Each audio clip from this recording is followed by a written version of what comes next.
사랑하는 서목회 성도 여러분, 샬롬. 8월 25일 금요일 아침 말씀 시간입니다. 오늘 아침에 함께 묵상하실 하나님의 말씀은 예레미야 25장 15절부터 29절까지인데요. 그중 15절부터 18절까지의 말씀을 제가 봉독해 드리겠습니다. 이스라엘의 하나님 여호와께서 이같이 내게 이르시되, 너는 내 손에서 이 진노의 술잔을 받아가지고 내가 너를 보내는 바 그 모든 나라로 하여금 마시게 하라. 그들이 마시고 비틀거리며 미친 듯이 행동하리니 이는 내가 그들 중에 칼을 보냈기 때문이니라 하시기로, 내가 여호와의 손에서 그 잔을 받아서 여호와께서 나를 보내신 바 그 모든 나라로 마시게 하되, 예루살렘과 유다 성읍들과 그 왕들과 그 고관들로 마시게 하였더니 그들이 멸망과 놀램과 비웃음과 저주를 당함이 오늘과 같으니라. 아멘. 가끔씩 한국 영화나 드라마를 볼 때마다 느끼는 것입니다만, 요즘 한국 사람들은 정말로 술을 많이 마시고 또 다들 엄청나게 잘 마시는 것 같습니다. 등장 인물들이 술 마시는 장면을, 그것도 뭐 가볍게 한두 잔 정도가 아니라 아예 술병을 잔뜩 쌓아놓고 필름이 완전히 끊길 때까지 마시고 취하는 그런 장면을 심심치 않게 볼 수가 있는데요. 아마 실생활에서도 그런 일들이 많이 있을 것이라 생각합니다. 술을 아예 마시지 못하는 사람들, 또는 신앙적인 이유로나 건강상의 문제로 술을 마시지 않겠노라고 뜻을 정한 사람들은 한국에서 사회생활하기가 정말 힘들 것 같다는 그런 생각을 해봅니다. 직장 상사나 군대 상관이나 학교 선배나 교수님이 마시라고 권하는, 아니 권하는 게 아니라 실제로는 강요하는 그 술잔을 거절한다는 것이 결코 쉬운 일이 아니죠. 보통 사람들이 보통 용기 가지고는 하기가 어려운 일입니다. 저는 개인적으로 술을 전혀 안 마시고 못 마시는데요. 이 미국 사회가 술 권하는 사회가 아닌 것이 참 얼마나 감사한지 모르겠습니다. 그런데 오늘 본문 말씀을 보니까 놀랍게도 하나님께서 술잔을 권하십니다. 아니, 권하는 정도가 아니라 반드시 마셔야 한다고, 다들 마시게 하라고 예레미야 선지자를 통해서 명령하십니다. 서로 마음을 열고 속에 있는 이야기를 하게 만드는 가벼운 술잔이 아니라, 또는 적당히 취하여 기분 좋게 만들고 분위기 좋게 만드는 그런 술잔이 아니라, 그들을 멸망시키고 파멸시키는 진노의 술잔을 하나님께서 그들에게 주겠노라고 말씀하십니다. 19절부터 쭉 보면, 애굽의 왕 바로를 비롯하여 그 당시 이스라엘 주변 팔레스타인 지역에 위치해 있는 여러 나라와 왕들이 그 진노의 술잔을 받아 마시게 될 것이라고 말씀하는데요.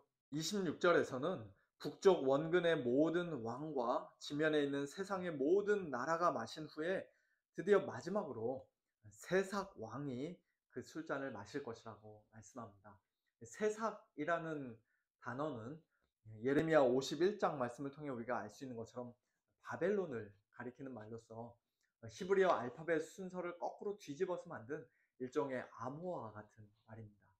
어쨌든 간에 세상의 모든 나라와 왕들이 하나님이 보내신 칼 앞에서 그 진노의 술잔을 받아 마시며 취하며 토하고 엎드려져 다시는 일어나지 못하게 될 것이라는 오늘 본문 말씀을 통해 우리는 먼저 하나님께서 단지 이스라엘만의 하나님이 아니라 온 세상을 다스리고 심판하시는 열국의 하나님, 만왕의 하나님이심을 다시 한번 확인하게 됩니다. 하나님은 그저 교회 일만 신경 쓰시고 이 세상 일에 대해서는 아무 관심도 없고 철저하게 침묵하시는 그런 하나님이 아니시라는 것이에요. 이 세상의 모든 나라와 왕들이 다 하나님의 손 안에 있고, 거룩하신 하나님, 공의로우신 하나님 앞에서 그들은 자기들의 죄에 대해 반드시 책임을 져야 합니다. 그리고 그것은 이 세상 마지막 날에도 마찬가지죠.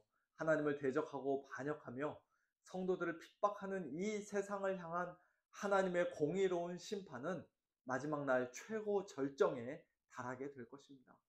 음녀요 큰 성 바벨론이 하나님의 맹렬한 진노의 포도주 잔을 받고 멸망하는 장면이 요한계시록에는 기록되어 있는데요. 그의 죄는 하늘에 사무쳤으며 하나님은 그의 불의한 일을 기억하시고 그의 악하고 음란한 행위를 있는 그대로, 아니 갑절이나 더 공의롭고 철저하게 심판하실 것입니다.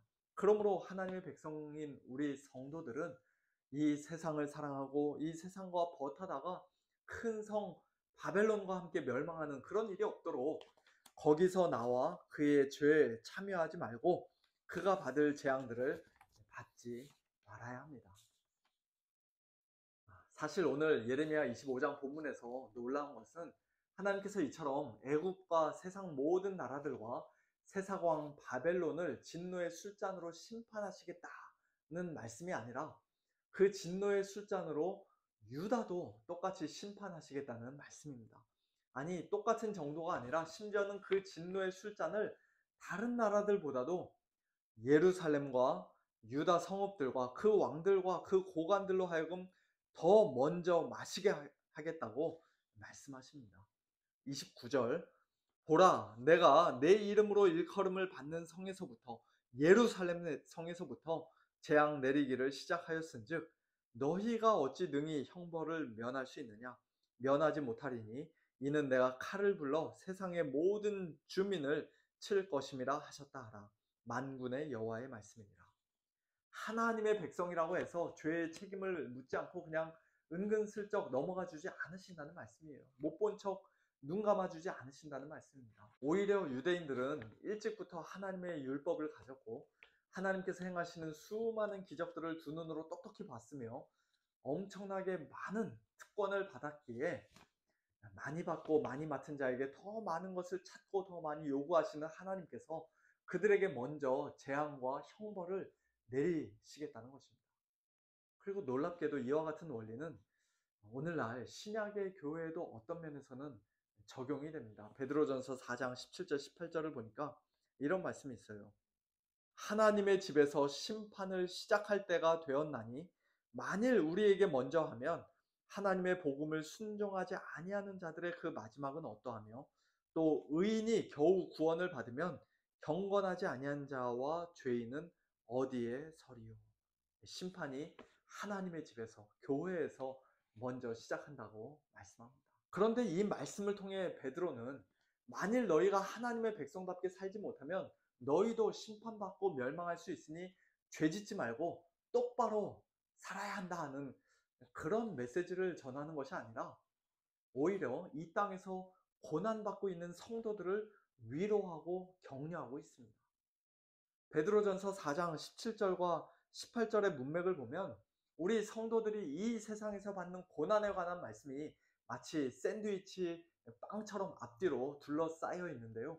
16절, 만일 그리스도인으로 고난을 받으면 부끄러워하지 말고 도리어 그 이름으로 하나님께 영광을 돌리라. 또 19절, 그러므로 하나님의 뜻대로 고난을 받는 자들은 또한 선을 행하는 가운데 그 영혼을 미쁘신 창조주께 의탁할지어다. 그 말씀 사이에 4장 17절과 18절 말씀이 들어있다는 것입니다.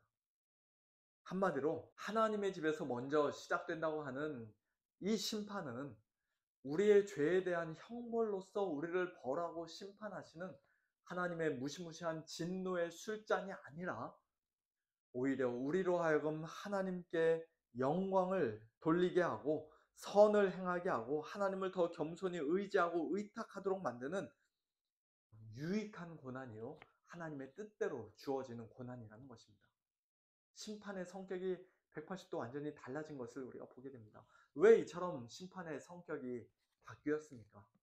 저와 여러분 역시도 우리의 죄악대로 하나님께서 그대로 갚으시면, 갑절로 갚으시면 진노의 술잔을 반드시 마셔야 하고 영원한 멸망의 형벌을 도저히 피할 수가 없는 자들인데 왜 우리 성도들에게는, 하나님의 집인 교회에는 그런 무시무시한 심판이 내리지 않는 것입니까? 바로 우리 주 예수 그리스도께서 우리를 위해, 교회를 위해 하나님의 그 진노의 술잔을 대신 마셔 주셨기 때문이죠. 그 술잔에 담겨 있는 하나님의 진노가 얼마나 무시무시한 것인지 잘 아셨던 예수님은 내 아버지여 만일 할만하시거든 이 잔을 내게서 지나가게 하옵소서라고 기도하실 정도였습니다. 예수님이니까 너무나도 쉽게 아무렇지도 않게 원샷으로 그냥 한숨에 쭉 들이켜 마신 것이 아니에요. 예수님도 그 잔을 두려워하셨습니다. 그럼에도 불구하고 바로 그 잔을 받기 위해 이 땅에 오신 예수님은 하나님의 뜻대로 고난받기를 선택하며 우리를 극진히 사랑하시는 그 마음으로 하나님의 그 진노의 술잔을 기꺼이 받으셨습니다. 나의 원대로 마시옵고 아버지의 원대로 하옵소서. 내 아버지여, 만일 내가 마시지 않고는 이 잔이 내게서 지나갈 수 없거든 아버지의 원대로 되기를 원하나이다. 그렇게 간절히 기도하신 예수님은 몇 시간 후 십자가 위에서 다 이루었다 말씀하시고 운명하실 때까지 하나님의 모든 진노를 한 몸에 다 받아주셨습니다. 한 방울도 남김없이 그 진노의 술잔을 완전히 다 비우셨습니다. 그리고 예수님을 참되게 믿는 우리 성도들에게 이제 하나님의 진노의 술잔이 아닌 가장 달콤한 포도주 잔을, 영원한 생명의 잔을 선물로 주셨습니다. 또 잔을 가지사 감사 기도하시고 그들에게 주시며 이르시되 너희가 다 이것을 마시라.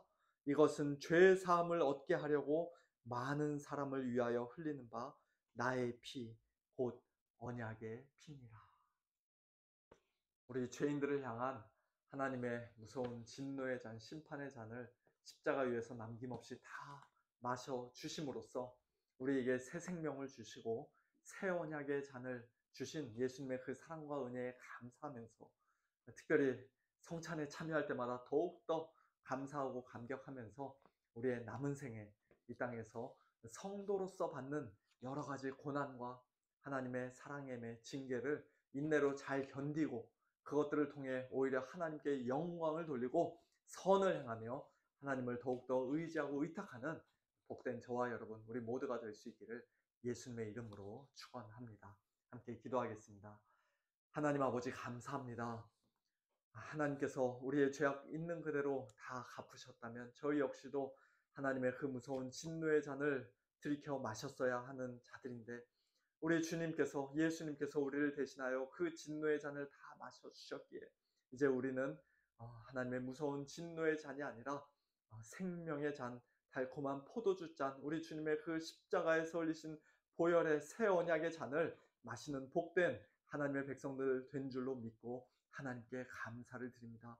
하나님 아버지, 저희들이 이 땅에서 여러 가지 고난과 어려움을 당하며 살지만, 그러나 그것들이 이제는 더 이상 우리를 향한 하나님의 무서운 진노의 술잔이 아니라 우리를 연단시키시고 우리를 더 겸손하게 만드시고 우리를 회개케 만드시고 더욱더 하나님을 의지하도록 만드시는 하나님의 사랑의 손길인 것을 저희들 분명히 믿습니다. 오늘도 이 땅에서 육신의 연약함이든 또 경제적인 어려움이든 또 여러 가지 고민되고 힘든 일들이든 간에 어떠한 형태로든 우리가 이 땅에서 당하는 여러 가지 고난들을 하나님을 신뢰하며 하나님을 의지하며 그 가운데서도 선을 행하며 하나님께 영광 올려드리는 저희 모두가 될 수 있도록 하나님 아버지 은혜를 베풀어 주시옵소서. 사랑하는 우리 성도님들, 오늘도 이 믿음 가지고 여러 가지 고난 가운데서도 승리하는 귀한 삶 살아가도록 축복하여 주시옵소서. 감사드리며 예수님의 이름으로